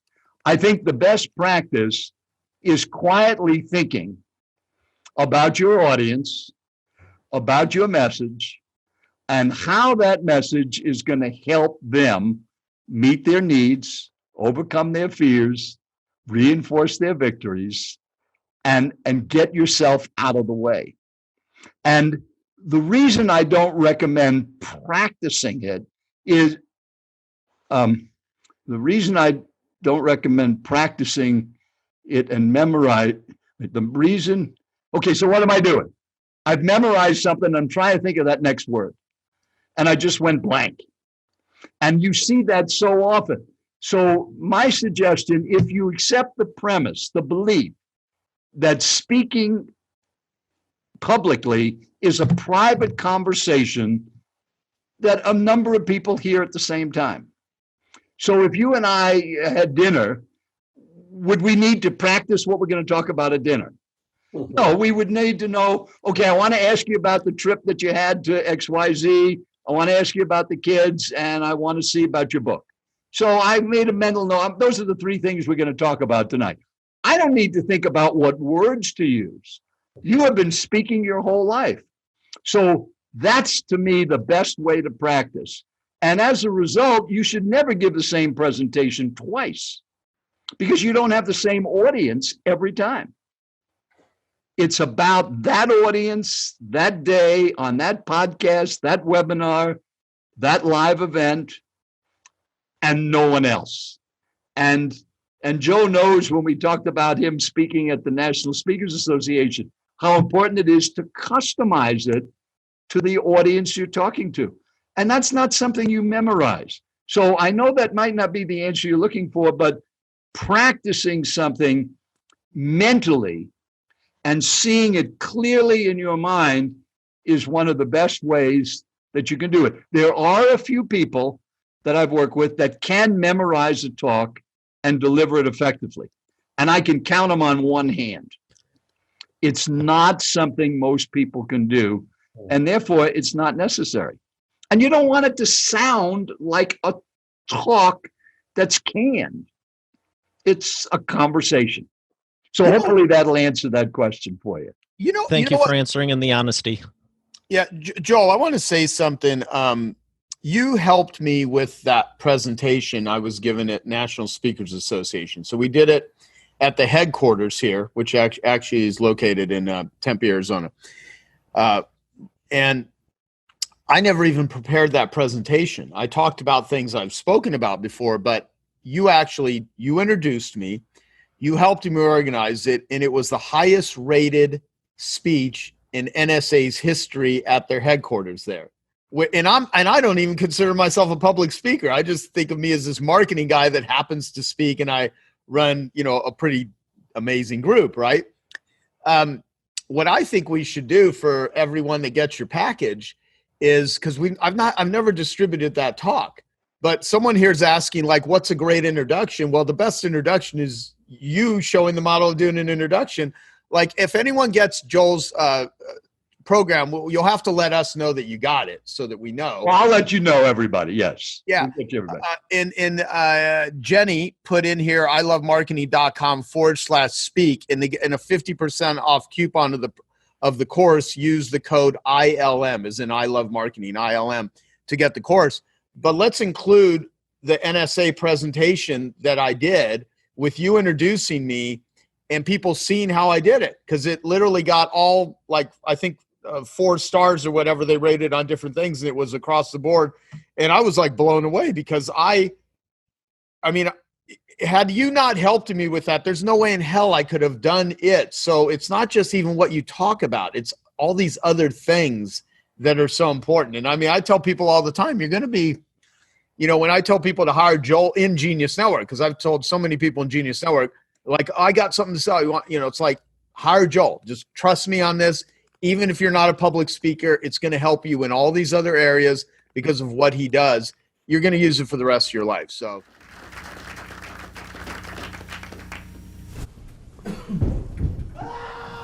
Brian, come on. Okay, stop.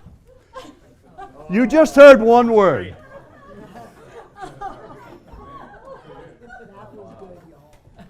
Did that get your attention? That is the power of words. Thank you, Kyle. You did a great job. What words are you using? What if we had, and I certainly wouldn't yell this at a meeting, if we heard the word fire? If that was said at a meeting, we would all know what to do. We've got to get out. That's the power of your words. Your words have great power. We talked about that earlier when I mentioned that comment about what you're saying to yourself. So we need to think about just the words that we use, whether it's to ourselves or others. So I'm going to give you a word. Would you think of elephant? Okay, how many see an elephant? Maybe not one on a pot. Maybe you see, how many saw something like this in your mind? Did anybody see these 8 words? No. Every time you use a word, it creates a mental picture. And Daryl, your willingness, and Brian, to go help whatever was happening in that room was illustrated by that. That our words have great power. And that's why when you speak, everything you say is transferred to your audience's mind. So whether you're speaking at a Genius Network event, at an annual meeting, or a 10-minute talk here, you're doing a webinar, you're putting a video on your website, which so many of you do, a podcast, or a radio interview, television interview, or if you're at the Redneck Yacht Club giving a speech. Now, all these ideas are in a handout for you, so you don't bother taking notes. So what if I said to you, since we heard we have a lot of financial advisors in the room that are in the money business.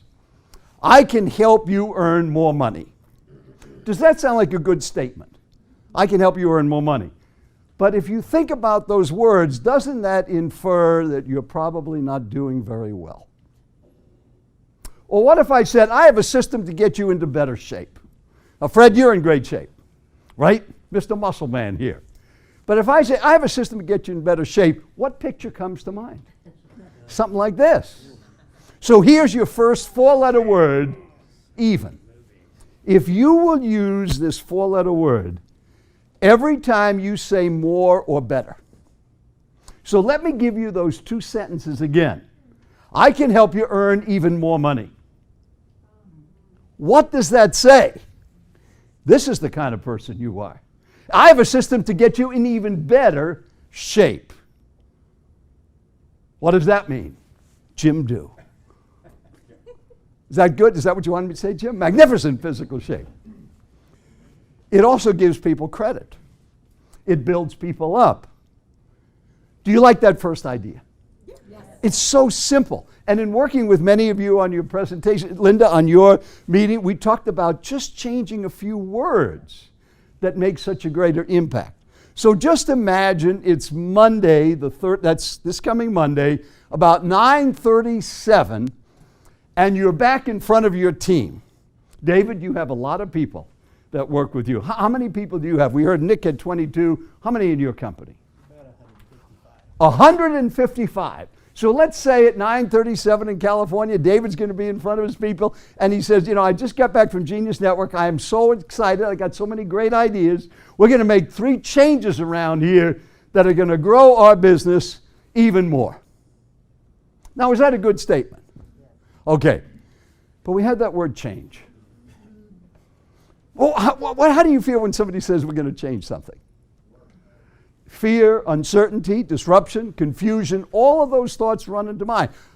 A threat or loss if we're going to change something. So you know what these people are going to say, David, in their own mind? Wait till Thursday.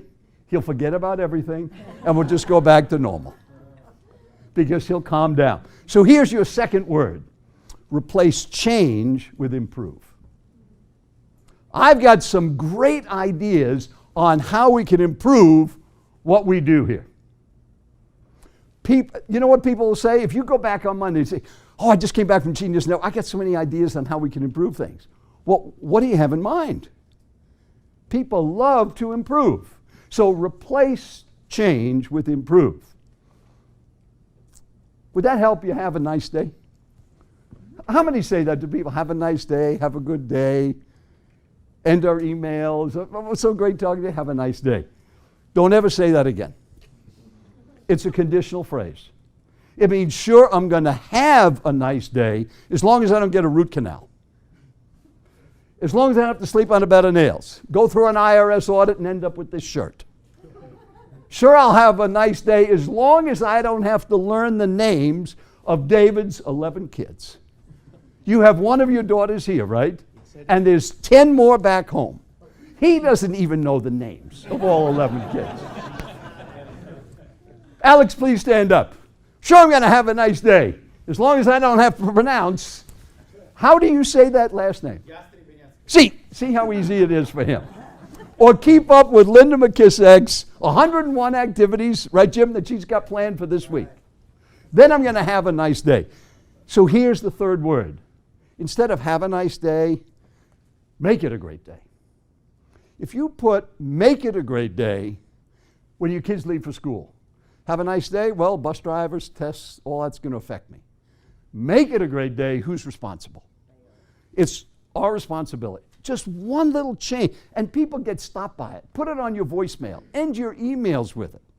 Now, those of you in Genius Network that I've been working with see that on all my emails, and now it's coming back the same way to me. Make it a great day. Little things can improve your speaking impact. If you just think of those 15 letters, even, improve, and make, could that make a difference? Mike, you're a master, and we're going to hear about that at sales letters and videos. You spend a lot of time thinking about the words you use because you've learned that if you just change this a little bit, it makes such a difference. And I saw the reaction when I said even. I can help you make even more money, as opposed to I can help you make money, because you probably don't have any. Just those little things. So we are needing more political correctness. Now we got Trump in the White House. We got Joe up in front of the group. You don't want to say to people they've got a beer belly. This is not the best use of words. He has the liquid grain storage facility. This would be much better. You don't want to call a woman a nag. She's just verbally repetitive. Much better. And you don't ever want to say somebody is a total ass. You're much better off saying that they have a rectal cranial inversion. That's much better for that. But seriously, even before you use more and better, improve instead of change, and make it a great day. One last thought, since we have a lot of women in the room. I don't know much about personal defense or anything like that. We have many members that do that. I don't think any of them are here today. But if you do need help, just like Kyle yelled in my opening, help, this group came to help. But if you were in a parking lot and yelled help, we've heard the Kitty Genovese that happened in New York, where a woman was screaming for her life and she got killed in front of all these people and nobody did anything. So here's a suggestion, and this would work for men too. Help my baby. Just add my baby. Old women will come to your help if a baby is threatened. But if it's just you alone, you might be out there all alone. The power of words. So I told you I had a handout. Let me pass this out quickly, and then we'll cover a few things on making your own killer 10-minute talk. So if you could pass this down your way and this the other side, and this your way. And then there's some at the end for the back table, and we have some extras for the people downstairs. If somebody could, we'll just stack them up, an extra stack for downstairs people. When you speak, it's great to have a handout. Wasn't it nice you didn't have to write all the ideas down? So on the first page there, we have the help and the fire, the mental picture about the elephant. At the bottom of that first page, it says the 3 power words, even, improve, and make, and the examples I gave on the back. Are those other illustrations? E is help my baby. But look down below under some of the speaking ideas. Is there any question, number 1, the golden thread? That's the one sentence that summarizes what you say. In my case, it was the power of words. Does anybody get confused by what I was talking about? Are you having a single statement that your audience can follow? Then the visuals added impact. I had 78 slides on the screen. Did it seem like 78? Use more visuals, but make them simple. 1 or 2 words, that's it, or a picture. And number 3, add humor. And here are 5 examples of visuals where you laughed.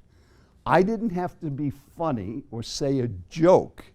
The picture added the impact. Think about doing that when you speak. And now, make it. Make it. Make it a great day. Okay, I hope you found that video awesome and useful. So if you want to get a free copy of my book, I want you to click here. And if you want to watch some more videos that'll be useful and awesome, click here. Go ahead. They're over here. Do it now. Come on. Thank you. Watch them.